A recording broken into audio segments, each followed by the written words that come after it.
Hey, we're live. We are live. What is going on, guys? It is Sound Advice again.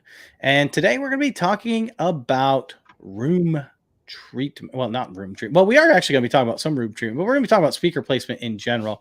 And Justin, we're also going to be talking about speaker placement with cars with DIY Audio Guy as well, right? That's the plan. That is the plan. We'll see how All it right. goes. There's plenty to talk about when it comes to speaker placement. So we'll just talk about that and see how it goes. And I mean, I think that's really the biggest thing that, we want to talk about is when you're placing these speakers in a room or in a car or whatever, the question always is, am I placing these right? And is there something that I could or should be doing that is, well, different or better than I am doing? And that's what we really want to focus on today. By the way, someone is listening from an airplane tonight. Marty Jr. 540 is listening from an airplane. Now, that is probably the coolest comment I have heard maybe ever on this show. Like, that's pretty cool. That is awesome. The fact that we live in a world where you can listen to something like this on an airplane. So that's pretty cool. Now I want to know, like, if it's a private plane, like, is he flying like private, like he's actually the pilot in his own private plane, like Piper just flying around like listening to, or is he like awesome. Is he on like a 747, going to, like, I don't know, some awesome, really cool place like Italy or somewhere. That's awesome. That is pretty cool. That is cool. The fact that someone would go through the trouble to get online. Of course, getting online in a plane is not hard anymore, right? I can remember when that getting online in an airplane would have been a big deal. So True Voice of Reason said, hey, congrats on fixing the site. Feels good to be back in the fray. And the site is mainly working again. So anyone that was wanting to get on the forum, you could do that again. Just post your stuff. I am in the process of maybe switching that over to maybe a different look, but it is working 100% ish operational. So you are good to go. Oh, no, he's on JetBlue from Orlando to JFK, then to Syracuse. Well, that's still pretty awesome. Although I got to be honest, that would have been, I kind of wanted to see him in his own Piper there for a second. Well, all right, Stu and Blake also said hi. So, hey, guys. Got a good crowd to see Stu there. Yeah, and Blake. Good to see everybody. All right, so let's talk about speaker placement. So let's do that. This was something we were going to be talking about, I don't know, like 2 weeks ago, and we decided to do, or last week, and we decided to do something a little bit different. So today we decided, let's just roll that over into this episode. So the first thing I really want to talk about is actually speaker placement in a vehicle, because honestly, I don't know much about speaker placement in a vehicle. Like, is there a spot that you need to be in? Before we talk about speaker placement in a vehicle, we probably need to actually talk about speaker placement in like a room to start off with. Oh man, because we need a reference, right? We need a baseline that we can say, what would be the perfect scenario for okay, there you go. Blake's got a good point. The best placement's on your ears. I disagree with that, by the way. But I'm not a big headphone guy. I'm not really into headphones. If Rob were here with us, he's a big headphone guy. But yeah, that might be the best place. But I can't make my own headphones, and I'm the DIY audio guy. So. Well, you could. It's not really practical. But okay, so whenever someone says, "Let's start with yours," instead, it means they don't know what they're talking about yet. So we'll go ahead and start with mine first. No, it's fine. So here's the question for you. All right. I'm just kidding with you. Yes. What is, like, in a perfect world, you would have a person sitting in the middle of a room. So actually, you wouldn't necessarily go. No. So what would be the perfect place to set up in a room? If you're just like in a room, nothing special, what would be the best way to set things up? So let's first talk about your room in general. So your room in general, if you're rectangle or box, which most people are going to be in, so we're just going to assume that you're in a rectangular room. First thing to keep in mind is which length of your room is longest. So for example, in the room that I'm in right now, this is the short side of the room, the way I am. This is the long side. So it's longer this way and this way than it is this way to this way. First thing you should always do is your speakers should typically be on the long side, not on the short side. So they shouldn't be shooting this way. They should be shooting down the room if you can do that. Now, one of the things a lot of people don't. If your room is a 12 by 8. 12 by Say 8. 12. You want them on the 8-foot wall. You want them on the 12. Yeah, you want them on the 8-foot wall facing down the 12-foot direction. Correct. Gotcha. No, you're right. So yes, you wouldn't want them on the 12-foot wall. Now, one of the things that you want to keep in mind as well is the direct center of the room. There's going to be a lot of nulls in your room. So when we say the direct center, we mean directly center left and right, directly center back and forth, and directly center up and down. Okay. So that's like the absolute worst spot to sit is directly center of a room in general. So that 8 by 12 room, you don't want to be 6 feet from the 12-foot walls and 4 foot from the 8-foot walls. Yeah, right? 6, 4, and 4. Right. Assuming an 8-foot tall ceiling, 6, 4, and 4 would be the worst spot to be in. Gotcha. Now, most people, because of stereo separation, right, because we want our speakers to be left and right, we're going to still be in the center of the room as far as left to right. It just makes the most sense. Now, even though ideally it's not. Yeah, well, you know what? That's a good point. It's a good point. Center of the speakers is what we're talking about here. But most likely, if it's a room and it's a rectangle, like most people's rooms are, then it's probably still going to be center of the room as well. You got to highlight Blake's comment. Blake said, "No, I wasn't saying headphones. Use a ratchet strap to secure 2 subs to your head." Oh, jeez. Yeah, let's do that. Okay, let's say we're not in a room. Just imagine that you're out in a large field, and you were going to put a chair up and a right and a left. Speakers. How would you situate that? Well, we really still need to. No, we still need to be in the room because room is the reason why speaker placement's the issue. It's not because you're in a field; it's because you are in a room.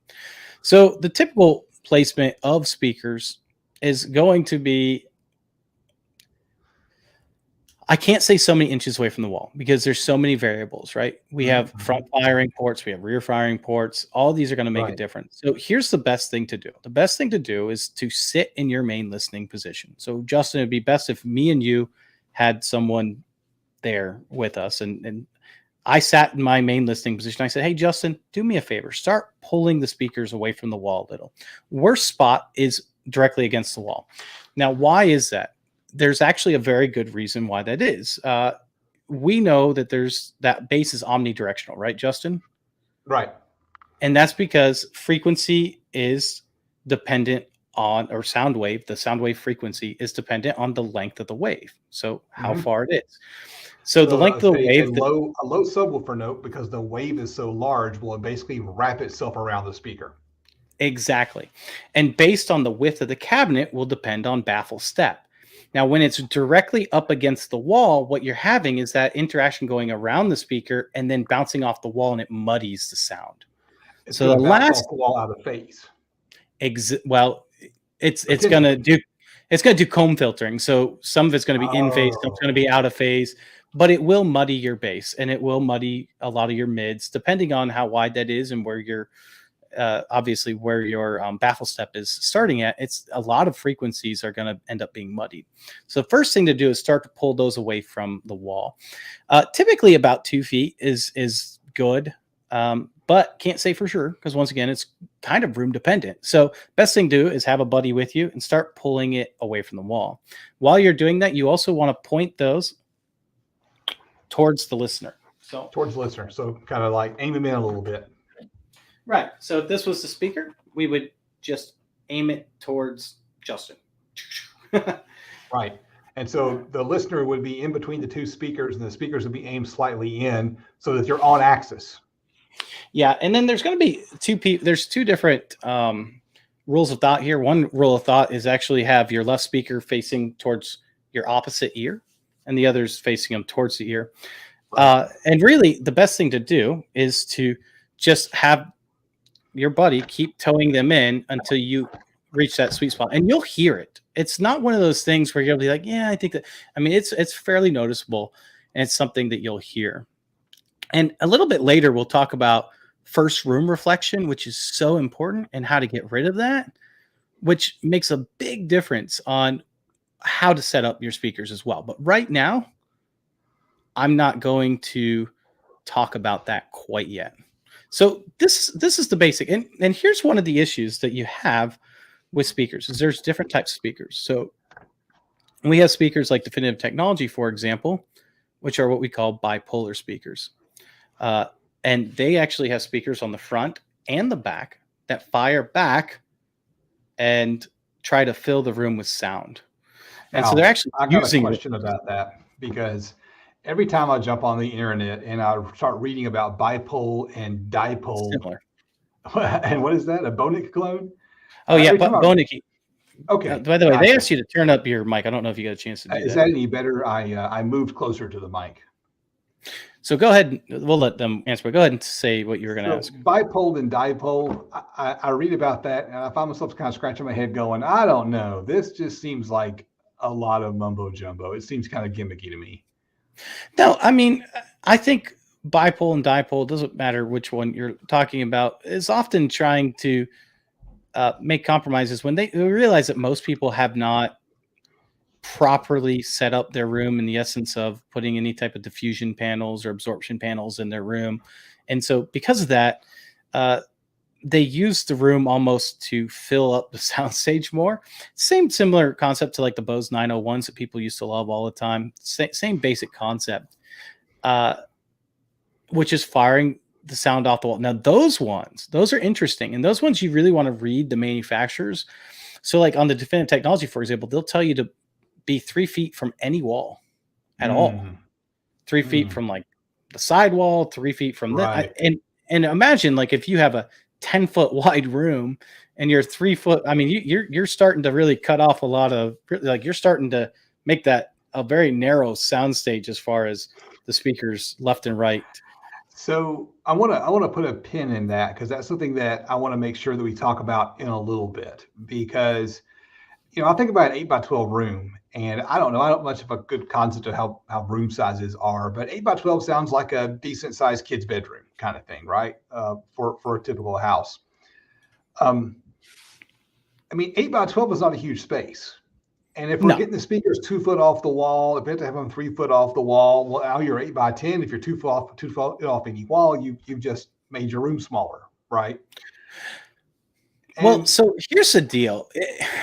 Here's the question you have to ask yourself is what are you most concerned with? Aesthetics or sound? And there is going to be that question when you're setting up your speakers, and there will be a compromise there. If it's completely aesthetics, then guess what? Your speakers are going to be closer to the wall. You're going to get a lot more bass region where it's going to be boomy, less detailed, less clear than if you would have pulled them out. A lot of people that have really been doing this for a while will actually pull up their speakers actually past their television a little. So one thing to keep in mind, notorious RVH, Robert Van Hoy down there has a comment. Trying to tell you my wife, we're going to cover the walls with foam egg crate. So I think this is important. They call it the wife approval factor. And it's more than just that. When we set up a listening room in our home, it's very rare that someone has a dedicated listening room.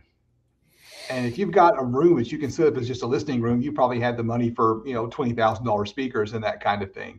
But all of the spaces I do my listening in are multi-purpose rooms that have spots for kids to play. And you know what I mean? And there's couches that aren't where they ought to be to get the best sound. And the speakers were in the right place, but now you just moved them to put up a Christmas tree. And so it seems like there's always some practical thing that gets in the way of putting the speakers right where you want them.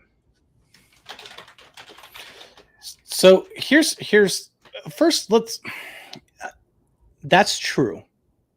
That is true. It's going to be a compromise, but with a little bit of tips, you can make it sound significantly better than what you are right now. So you're right. We don't want it directly up against the wall, but can we pull it away 12 inches? 18 inches? Do we have the ability to do that? If we do, that's going to be better for us. Now, we're just talking about stereo, right? We're just talking about.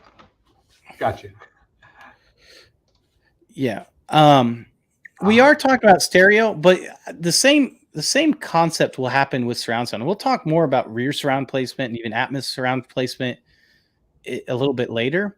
But let's first talk about what RVH says, because what he's talking about is putting egg crates on the wall, and what he's talking about is for sound absorption. So one of the things to get the best sound quality out of your speakers is to minimize reflections in the room, right? Hang on a second. Test microphone test. Is that better? Yeah. Yeah. All right. I sent him a private chat saying, I don't think your microphone is actually on. I think you were I'll using tell your you what- laptop or something. I'll tell you what happened, so that we can all laugh about it. I recently upgraded my computer. My old computer was 5-6 years old. I think I bought it in 2016, and so I'd been trying to limp it along and trying to edit on it, and I finally got to the point where I've saved up enough where I could afford to replace it, and I bought. It's an absolute beast. It's an i7 chip. It's a 3060 video card. I think it's a 2 terabyte. One of those new style hard drives that clip right into the motherboard, and now that I'm trying to get it all set up, I keep running into this because, I fire up StreamYard and the good mic isn't the default mic. It's the mic on the webcam. So I've been fighting that for off and on for a couple of weeks now. So, yeah. So let's talk about his egg crate. Yeah. I had a feeling. I was like, you're so echoey. It didn't sound right. I was like, it sounds like a webcam mic. And I remembered you saying that you upgraded. I'm like, I wonder. All right, so here we go. So how do we place sound absorption panels in the right spot? Do you know how to do this? I have no idea. I know that there's this thing called a bass trap that you put in the corners and just put stuff on the walls kind of randomly. I don't actually know. I don't actually have. Just stick it everywhere. I actually have no specific knowledge on the best place to put the sound treatment stuff. And you can tell by the sound treatment on the back wall behind you. So a lot of people will put it everywhere, right? They'll just put it all over the place because they don't know either. They're just like, we'll just put it everywhere. And the problem is you don't want to put it everywhere because if you put it everywhere, you create a completely dead room. And that necessarily isn't the best for listening either. So Stu's Custom Shop has it right. It's mirrors. So what we're going to do is we're going to sit in our main listening position. Okay. Now we're going to pretend one seat for just a minute. Okay. We're going to sit in that main listening position. I'm going to have Justin's going to sit in that main listening position. We're going to have some painter's tape with us, and we're going to have a mirror, something flat that can go against the wall. Mm-hmm. And Justin's going to put it against the wall, and he's going to start moving towards me, flat against the wall, until I can see the first speaker. Now, when I see that speaker, we're going to mark the wall. Now he's going to keep moving until I see the next speaker, and we're going to mark the wall. And he's going to keep doing it. And then he's going to do that on the other side. That's where you place your sound absorption panels. That's going to be your first reflection point. Now, you also need to do this on the floor and the ceiling. So the reason why the first reflection point is so important is because once it reflects, the sound reflects off the wall, it's going to come back to you, but we're going to have comb filtering. It's going to be in and out of phase, and it's going to be a little bit behind. So it's going to create group delay, which will in turn be an issue, it's a form of distortion, right? That we don't want in our going to sound muddy again, right? It's going to sound, who knows, but it's not going to sound good. But yeah, it might be muddy, it might be bright, it's not going to be what you want. So now what if we have 2 or 3 seats? Well, now we move to the second seat and we do the exact same thing. Third seat, same thing. Fourth seat. So if you have like a home theater where multi seats are, you're going to sit in every seat, and then you're going to keep doing that. Now, the other thing that we have the issue is if you're doing home theater, that means you've got to do that mirror for every speaker. Well, yeah. Well, yes. Every speaker, every seat. Your 5.1 surround, you need to do this 6 times then for every seat. No, not the subwoofer, but you need to do it for the 5 speakers. Okay. You're going to be. I've been thinking about setup in my the main living room where my home theater stuff sounds great, but you're describing this and I'm beginning to think, man, I don't think it sounds good. So here's the deal, though. They're ugly. I mean, sound absorption panels can be ugly, and you can use diffusers if you want to. There are advantages to diffuse, but typically most people are going to be using sound absorption, but they're ugly. But they don't have to be. So all sound absorption panels is like rock wool. Some people use Rockwool is one of the best. You can buy it right at like Home Depot, Lowe's. I think Lowe's sells. I don't think Home Depot does anymore. Lowe's sells it, and there's a couple. Corning's sells one that's good as well. But you're gonna basically put this in a frame, put it up on the wall, and you can actually go to websites like Spoonflower and print off whatever you can print a picture off of your family and put it right there on the wall. And by the way, one of the things I forgot to mention at the mirror should be the same height as the speaker as you're going. I forgot to mention that. So that kind of, when you started describing that, it started to make sense. It seems the only reasonable thing you'd expect, right? So right now what you're at dead center in between two speakers. And those two speakers are full range speakers that can, get low and play the highs. You're on axis and you're putting sound deadening using the mirror method. And that is the perfect listening environment. Well, there's still things to look at. Like, for example, you don't want your couch directly against the back wall. Right. That, once again, creates issues. You might even need to put sound absorption on the back wall. Pull it at least a foot away from the back wall is usually good. I don't have people in the chat right now, but I got to ask the chat. How many of you right now in the chat, in your main space where you do your listening, right? If you were going to go sit down in front of whether it be your home theater, your speakers or whatever, and crank it up and enjoy some music, how many of you have your couch against the back wall? I don't.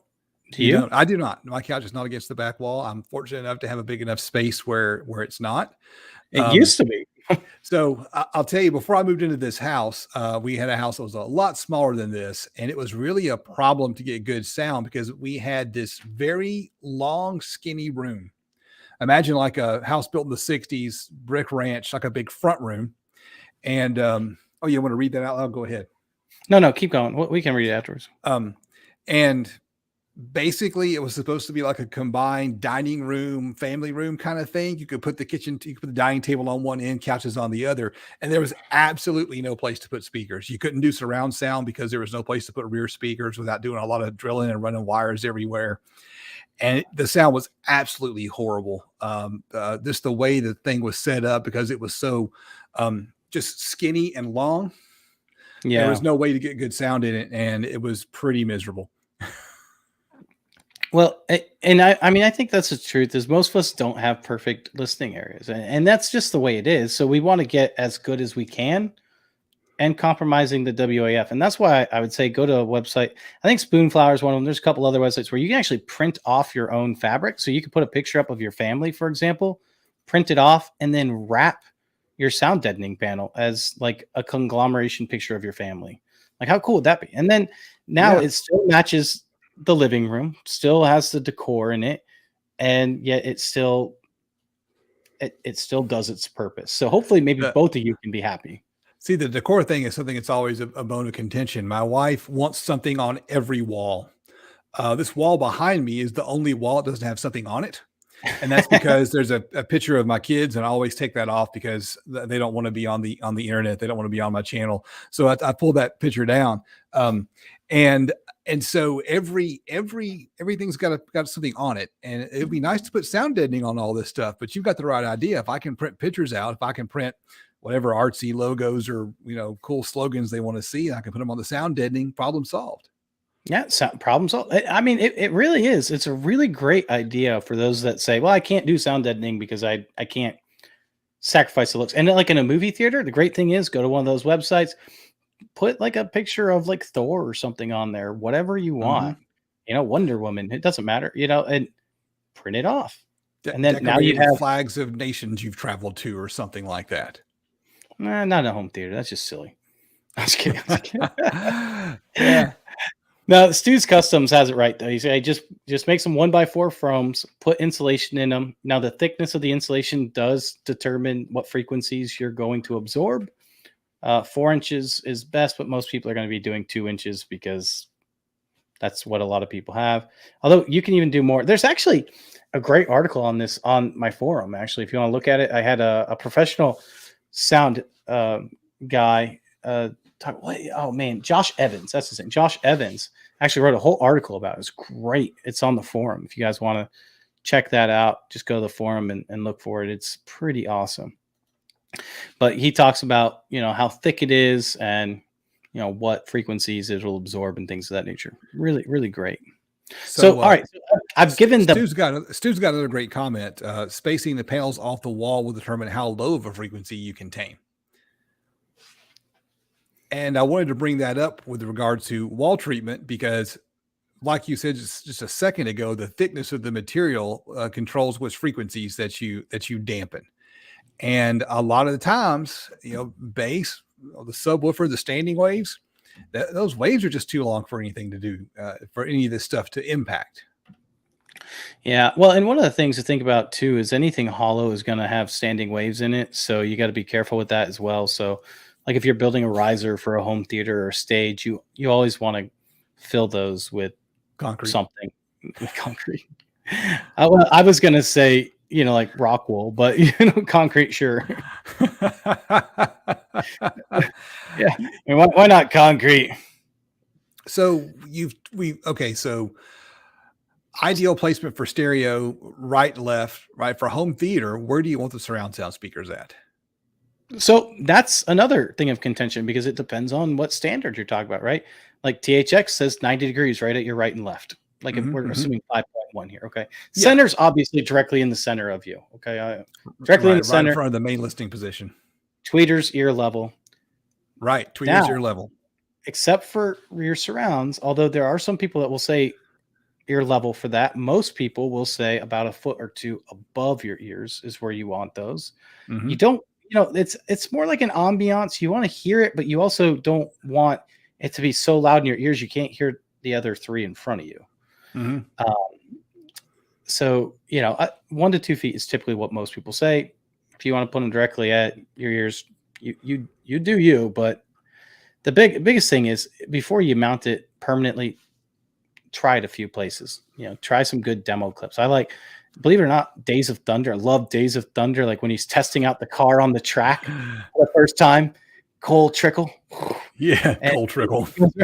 He goes around and it's like, boom, goes around the whole room. Like that's a fun one to try. I mean, there's Now You See Me is another good one. Actually, it's Now You See Me 2 is a good one where in the beginning where all the voices are going all around you and he's going down in the tunnels to meet go ahead. You mentioned Cole Trickle, the character in the Days of Thunder. At the time, there was a NASCAR driver whose name literally was Dick Trickle. Oh, really? Yeah. It's like, sounds like he needs to go see a doctor. Yeah. He's got some problems. So, yeah. Still who's winning the race? Matter. It's like, when you say that name, you're like, oh, was that a real name? Yeah. Speaking of, Days of Thunder, a good movie for that kind of thing. I mentioned it before on the show, and I want to mention it again. My wife and I have watched the entirety of the Netflix series that follows F1 racing. Oh, and if you haven't seen that yet, put that on in a home theater with a good subwoofer. It is the same basic idea. The race cars are going, and of course they lay some bass sounds over the top of a car will crash. They'll add some sound effects on top of it, and it's amazing. The room shakes. It was gripping storytelling, a lot of just drama along with it as these teams are jockeying for position, and then damn good audio as well. So I recommend that show to anyone who's looking for something to watch. So I will say as well, so now that we go back to the surround sound, so THX says directly on your center, right? Like directly at your ears. Yeah.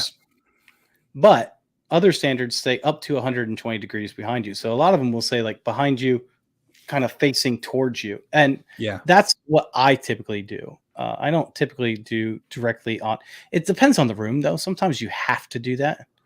And then 7.1, 2 speakers directly behind you. Once again, 1 to 2 feet up.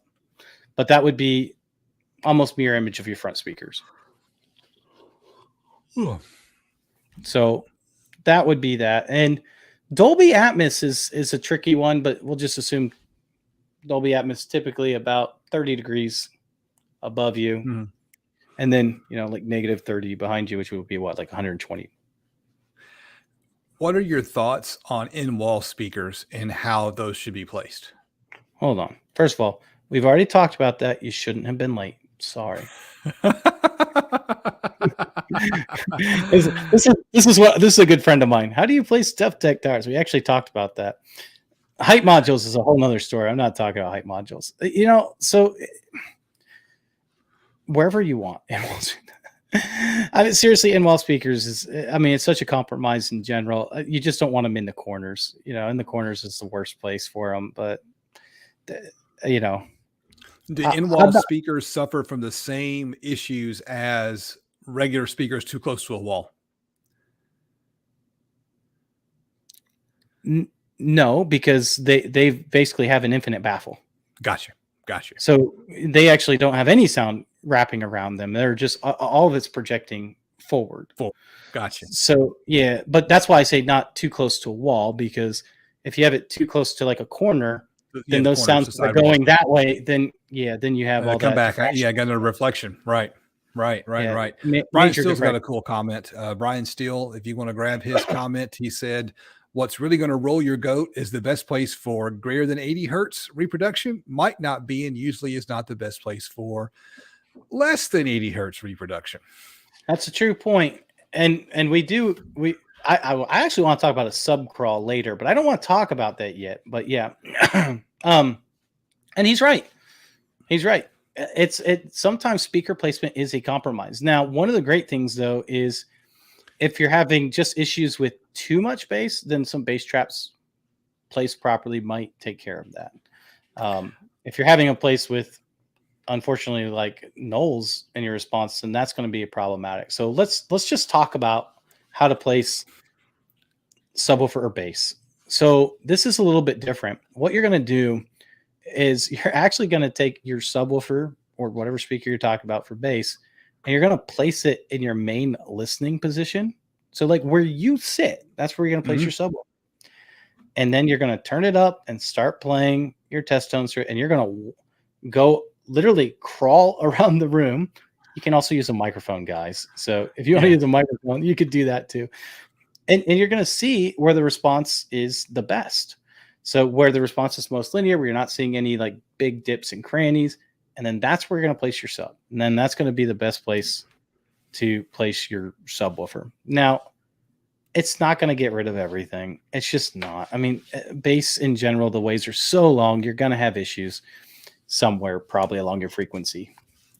Right. Because it is frequency dependent. Yeah. So Dolby Atmos, he says, needs to be at a 45-degree angle. It's anywhere between like 30 to 60. It depends on the room. But there are, once again, that goes down to, different manufacturers, different standards, different topics. But anywhere in that range would be fine.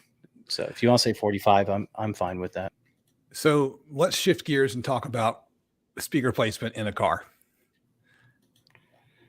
Okay. I kind of wanted to talk about that in the beginning, and you didn't want to. So are you sure? And the reason why I wanted to talk about that is because I wanted to talk about an ideal situation where you didn't have limitations and you could just put the speakers where they sound best, which turns out when you're in a room, you can't do that because you have to put them away from walls, and you got to put them where your wife wants them, and so forth and so on, and put them where the kids can't poke holes in your dust caps and that kind of thing. So there's no such thing as an ideal situation unless you're lucky enough just to have a spot where you can just sit and listen to your speakers in a nice room with plenty of sound deadening. And when you switch to a car, it all completely goes out the window because you're oftentimes stuck with having to put speakers in the stock locations, and the stock locations are not where you would put a speaker. If you were going to build the sound system and then build the car around it, nothing in a modern car would be look like it does today. So there's no good place to put a speaker in a car. Every place you put a speaker in a car is terrible. And I kind of would like to see the chat's reaction to that, right? Because what we end up doing is putting them where they can go as opposed to the best place for them. Then the issue becomes, how can we kind of start tweaking that? So here's the issue. I don't disagree with that, obviously. I have a problem with car speaker placement in general. And I don't just mean like where manufacturers place them, because that's obviously flawed. We all know that. My problem with it is how people tune their car. So many people, with the DSP and the one seat tune. Yes, exactly. Do we one seat tune it? Do we do it for everyone? Do we not? And this is why I really wanted to talk to you about car audio speaker placement, because I have a feeling that the speaker placement will change based on what you're tuning for. So what I want to do first when I talk about car speaker placement is I want to imagine a world where we don't have DSP and time alignment readily available, and just talk about what you can do with speaker placement and attempt to make things sound as good as possible in a car. So we all know, we talked about this the other day, the perfect setup, home or car, would be if you're in the center, you got a speaker on the right, a speaker on the left, and each of those speakers can play full range. We can't do that in a car because, first of all, you don't sit in the center. You sit off to the side, right? And as the cars get smaller, you get relatively closer to one of the speakers. And in a larger car, your distance between the two is relatively more symmetric. Let me explain what I mean by that. You're sitting in the driver's seat. There's a speaker in your car door down by your knee, right? Maybe you can reach it with your arm. On the other side, you can't reach that one with your arm, okay? But if you take that speaker and if you move them further away, the relative distance between your ear and the speaker starts to get smaller and you get better stereo imaging, which is why people put speakers in kick panels. So the idea is to get the speakers as far away as possible. So even though there's an unequal length, instead of it being this one's 2 feet away and that one's 6 feet away, now this one is 3 feet away and this one over here is 7 feet away. And that, of course, you can't see my hands as I'll move off screen. And so the idea is to try to get yourself so that you're more in the center by moving the speakers further away. And so one solution is to move things into the kick panel. And I have an example of that. Let me see if I can pull this up here. Let me share my screen. And if you're in the chat and you recognize this, go ahead and say something about it there. This is a car that was owned by a guy named Richard Clark. It's a Buick Grand National. And when Richard Clark got back in the day, he won everything. He built a car that was completely unstoppable sound quality wise. MVP. Yes, exactly. And one of the things that he did was he put the mid basses in the kick panels. And the things this guy did was amazing. You can see right here in the picture, there's a little computer looking panel right there. He had his own custom computers he built for this thing. And right here, there's a picture of a microprocessor that controlled the system. So he actually was building DSPs one-off for use in this car. And it was a phenomenal vehicle. And I would have loved to have heard it at some point. But this is the car that set the standard for what sound quality in a car should be. The car no longer, does it not exist anymore? I don't know. I know he got bored with car audio, and he moved on to restoring and building Buick Grand Nationals. Okay. And so now he spends his time making these cars go faster and look better than they did when they came out of the factory, which is a phenomenal thing to do because they were amazing vehicles. We need to get him on sometime. That'd be cool. So he's such an interesting guy. So he got into the car stereo scene because he had an expensive radio put into a car, and he's all like, well, this sounds like crap. He had a business duplicating CDs. And he's dabbled in lots of things. He had a business doing DNA testing and stuff like that. And you can see in the back, he's got these huge. Here's one of the things about his car that was so unique is he used horn drivers. And you can see in this image right here, there's this horn right above, below the dash, above the brake pedal and gas pedal here. And so, huge horn. And so he's got these horn drivers under the dash. He's got mid basses deep in the corners and these big subwoofers in the back. And it was just a phenomenal machine. And again, nothing like it since then. And he did things in cars that people had not done before. And those horn drivers, were placed there specifically in order to get better imaging. And a lot of sound quality in the car is about the imaging. Does it sound like the rights are coming from the rights and the lefts are coming from the lefts? Yeah. And that's interesting because even with what we were just talking about, one of the ways that you can, control your dispersion is with a waveguide or a horn. And, even in a home audio. Right. Now, he did an interview there's a competing podcast that I shouldn't reference, but it's a good interview. So you should probably find it and listen to it. The podcast is the SQology podcast. And so they managed to get him on and interview him. And he's long left the car audio scene. And so this is all ancient history to him, and talked about his car. And so this guy kind of figured it out, right? And so the idea is you just want the speakers as far away from the driver as possible, or far away from the listening position as possible, and you get better imaging like that. So even though everything's in the wrong spot, if you can just push things away from the listening position, you can get a better sound. Brian Townsend says he got to sit in the car. Yeah, well, I walked on the moon.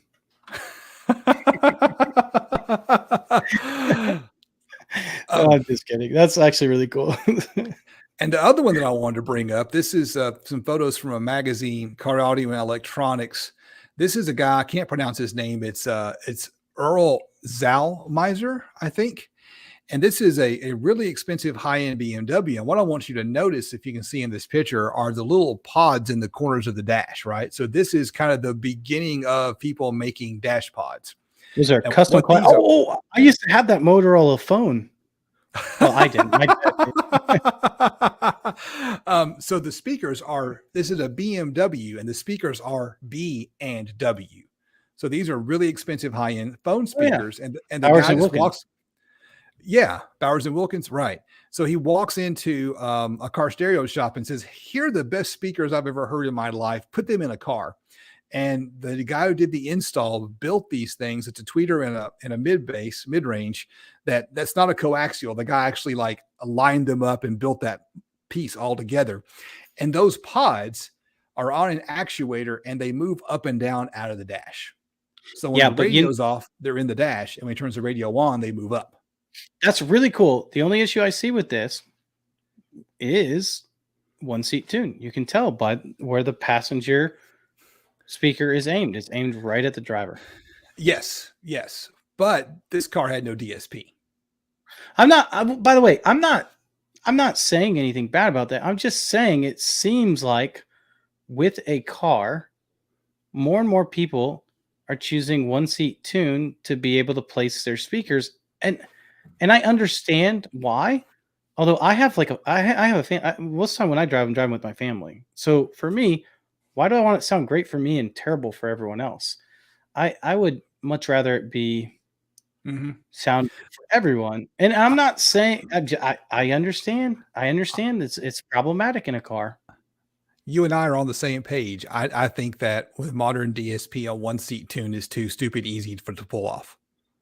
I think if you're doing car audio competition, sound quality competition, it should all be 2-seat tune because there's DSPs in everything now. My 8-year-old head unit has a DSP with time alignment.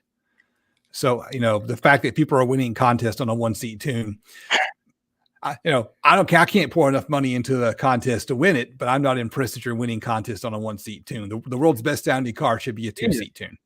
Yeah, absolutely. And Brian Steele's got it right. He said, hey, great things about car audio is listening position is fixed. So you can EQ for one position and two, listening is near field.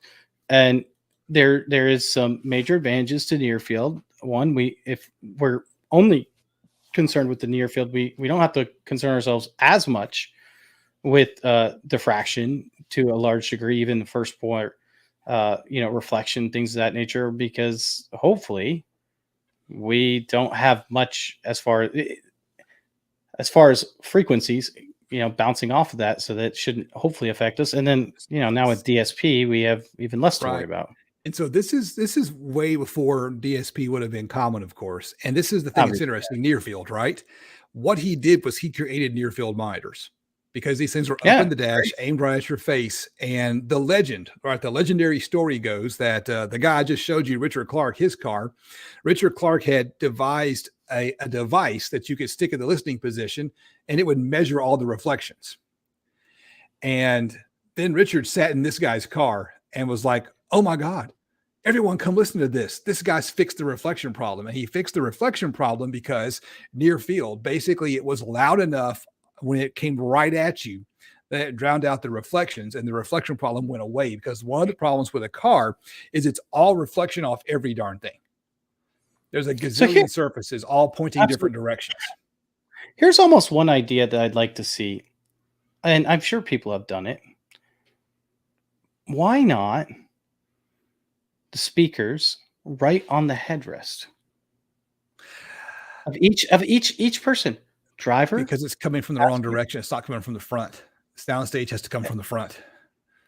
You know, that's I disagree with that, but I understand what you're saying. But even if you believe that it has to come from the front, um, then I'm sure you could place it somewhere else. But I'm having a hard time. It's like for me, you can turn those speakers like at a 45-degree angle towards you. Granted, if you smash your head into them, that would hurt. But I mean, at that point, you're wearing headphones. well, to a certain degree, you kind of are. But in the same instance, you're also getting rid of your reflections. Back to the Buick Grand National. Here's the subwoofers. It's 12s in the back side panels of the back seat, and then 15s in like a free air configuration. And the problem with the Buick Grand National is the subwoofers are in the wrong place. We put the subwoofers in the trunk of the car because there's room there, but that's not where your subwoofer should go. They should go in the front because you want the sound coming from the front. You mentioned earlier that subwoofers were omnidirectional. And some people will say that they're non-directional. That's not true. You can hear where the sound's coming from, right? Omnidirectional means the sound goes in all the directions because it's just the waves are so long, right? There's no beaming. Non-directional means nothing because everything has a direction, right? But this is interesting because there's the subwoofer. They're behind the back seat where everyone puts their car subwoofers. Where are the subwoofers in Earl's car? Do you see the panels right here? Yeah. Where people put mid-ranges in the kick panel? Well, his mid-range is up on the dash. What's in the kick panel? Subwoofer. So That's exactly right. Check it out. There's pictures of the pods going up and down. And there's the subwoofer in the kick panel. Just so you know, Stu's Custom, Blake Brockhouse, and Robert Clark have all seen vehicles with speakers where I mentioned. I don't know. I'm not saying the Pontiac Fiero had speakers there as well. Oh yeah, the Fiero, the one that everyone makes a Lamborghini out of. Yes, exactly. But check this out. All right. Over here, you got the picture with the grill on. Here's the picture with the grill off. Big subwoofer. And look what it looks like outside the car. Their subwoofers are free air, infinite baffle. And what he would do is he'd pull it to the car show and he would pull the fender off the car to show off the magnet of the subwoofer. So now, he actually Zosmeier. That's the front of his car, right? And so what the magnet was just hanging out in the fender well. So in your estimation, the best placement is to have the speakers, both mid-range and tweeter, up ear level at you, pointed at you somehow. Which is where you would have it in your house. Yeah, it would be. Yeah. So this guy took this BMW, this was like a 7 Series BMW back in the day, and cut it all to hell so he could put these subwoofers in the kick panels with the magnets hanging out inside the fender wells. You know, he pulled the fender off to show it off kind of thing. That's pretty cool. I mean, I agree with you, by the way. My whole feeling was that, you know, first of all, I hate when I see mid-ranges down low. I understand why in cars, and I understand why the car audio guys don't mind it and all of that, but I would much rather have my mid-range and the tweeter up in the A pillar somewhere and then put more of like a mid bass or a subwoofer down low. So I like what Earl Zeimeister has done because I think you're right. I think that's a great placement for car audio. All right. He did multiple builds in this car. He had more than one BMW. Look at the pods. Yeah, like that's awesome. I don't know that your airbag's coming out, but it's pretty cool. This car didn't have airbags. Not I on don't the know. It passenger looks like side. it. You know what? If the airbag does come out, you might be getting a speaker in the face. I don't think you had to have passenger airbags when that. This is like a BMW from back in the day. So this is and look at how huge these things are. So this is like it looks like an 8-inch driver. And again, you can see down here in this picture the grill. Once again, he's got the subwoofer in the kick panel down where your feet go. And again, free air into whatever's behind it back there. I think that's great. I like this. This is when I first got on here. This is what I was thinking would be the best, but I honestly didn't know. Yeah, this is. I have not done any research back. Same thing. You know, in the fender. There you go. That is where you put speakers in a car. Right. That right there. Question for you. All right. Yeah. Question for you. So if we said this right, so we know that the speakers are the best up here. What about sound deadening on the car? carpeting the dash. Yeah, that's what you need to do. The high-end competition people will put carpet on the dash just to absorb the reflections and everything. Some type of like fabric of some kind that absorbs. Right. And do they do anything? Do they do anything to like the windows? Like, is there anything you can put on the windows to absorb to help? Now, what's interesting? That's the worst thing, right, for a car. What typically is done with the windows is they'll put a blanket on the outside to black them out. In order to just basically put you in a situation where you're enveloped in this cocoon of sound, and because you can't do much to prevent the reflections off the windows. See, I don't agree with that, by the way. Like, if you're in a competition, I don't agree with that, because how are you ever? You're never going to be driving down the road like that. For me, like if you're going to be in a competition or anything like that, the test conditions need to be the same as what it's going to be in real life. In fact, I even believe that they should simulate you driving down the road at 55 miles an hour. I want to know what it sounds like when I'm going down the road at 55 miles. I don't care when I'm standing still in a parking lot. I'm never listening to my car.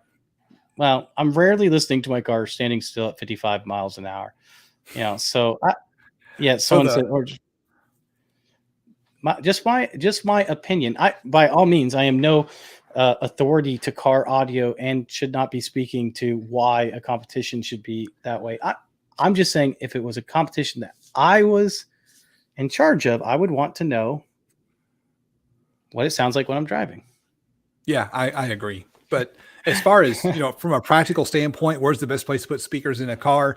Dash pods and kick panels. If you're trying to build a car audio quality, a sound quality build for the best possible sound quality, it's and then you DSP it to either do a multi-seat tune or a single seat tune, depending on your preferences. And the better job you do placing the speakers, the better off you'll be. Get the biggest speaker you can get up in your kick panels. And the subwoofer goes in the back because that's where there's room. It's not because that's where a subwoofer really ought to go.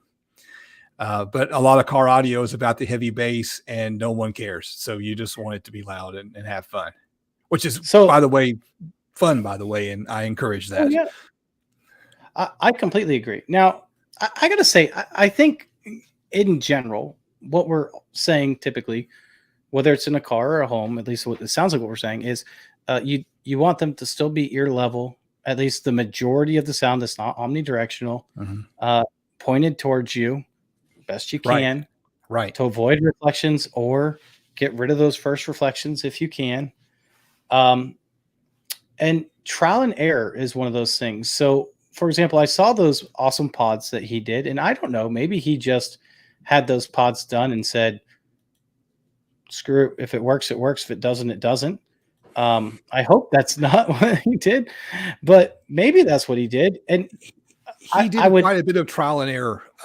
He ruined at least one BMW, and it was basically undrivable by the time he finished with it. So there was 2 BMWs that he did that kind of work on. So he also did an interview on the SQLG podcast. And again, 100% worth listening to that interview, because what he did in a car is amazing.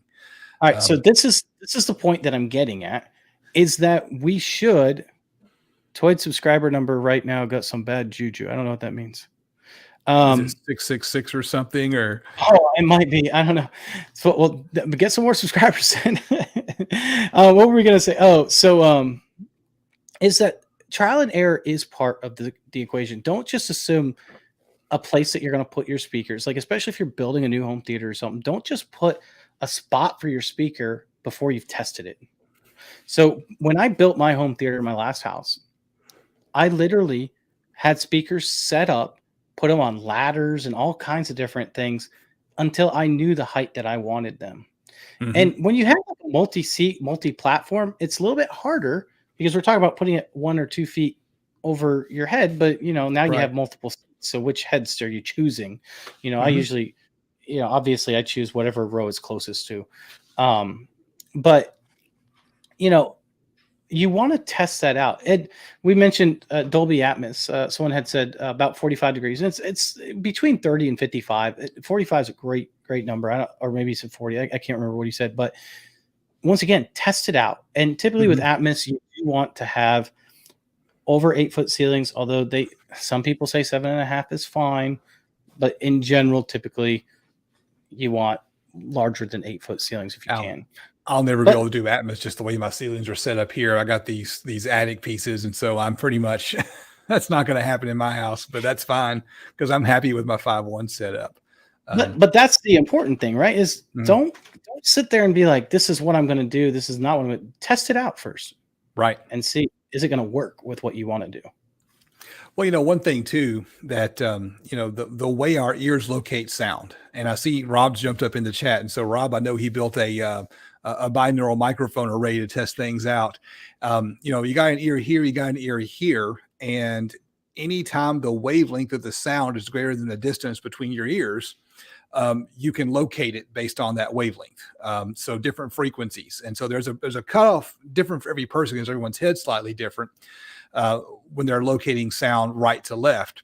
And it turns out that, especially at low frequencies, we don't do a good job locating sounds up and down, which is why putting your mid-range or even those really nice sound quality cards, putting subwoofers down in the kick panels and down in the footwells works because you got your tweeters up at ear level and you can locate those in this direction, horizontally a little bit better, vertically a little bit better. And so you basically can get this illusion that the lower frequencies are coming from the dash because they're down low and you don't locate those sounds up and down quite as well. So there are tricks like that you can use. And so you, again, just like with the home speaker, you want the tweeter, you want the mid-range up as close to ear level as possible. And the lower frequencies, a mid-bass down low on a door, down the kick panel works fine. And the subwoofer always goes in the trunk because that's just where there's room for it. And the goal there is to make sure you have everything in phase so it blends. And if it's in phase and it blends, you won't recognize the subs in the trunk. So that's the same thing with home audio. Is most of the time the subwoofer just gets thrown in a corner somewhere, and oftentimes the subwoofer in the corner is pretty bad because it does create much boomier bass.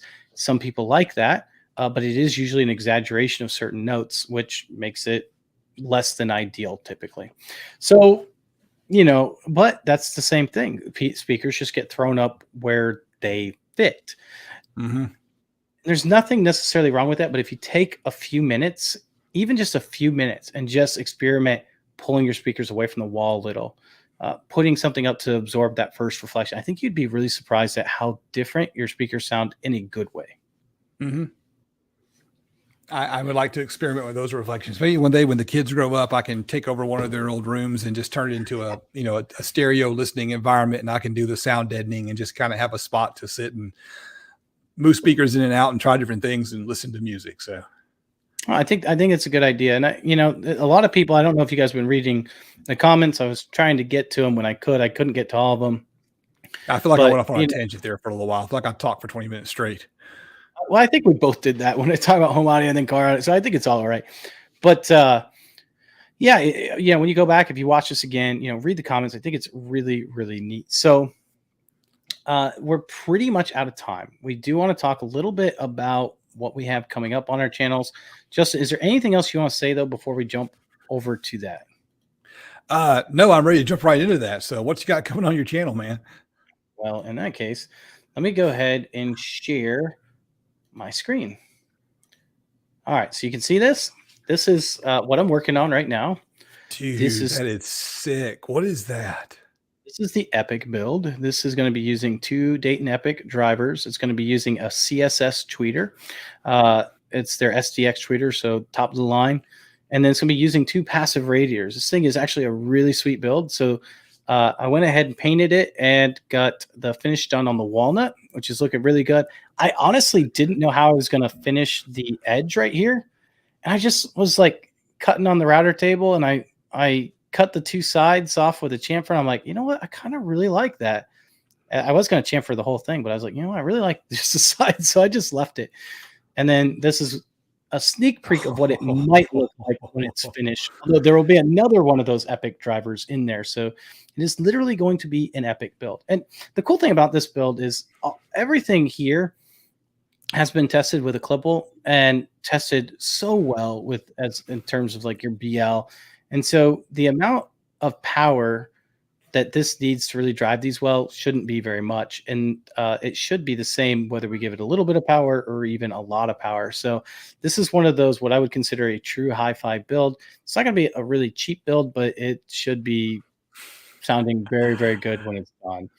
Now, having said that, if you're a patron of mine, I'm going to go ahead and do a live working of the crossover on my Patreon. So if you've been interested in that, if you want to, it's not too late to be a patron. I'll probably be doing that either tomorrow or the next day.